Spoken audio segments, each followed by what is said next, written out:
witwa Nyarwaya Innocent ari mu gihugu cy'Ubugande ariwe witwa Yago Pon Dat.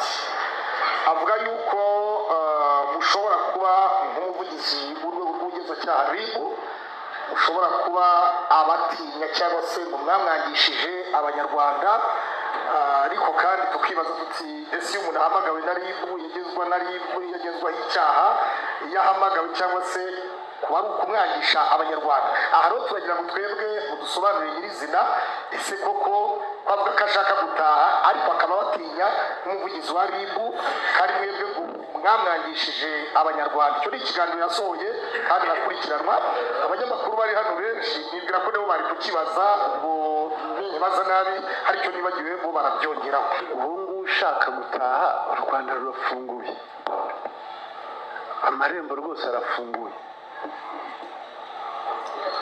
arabuzwa n'iki?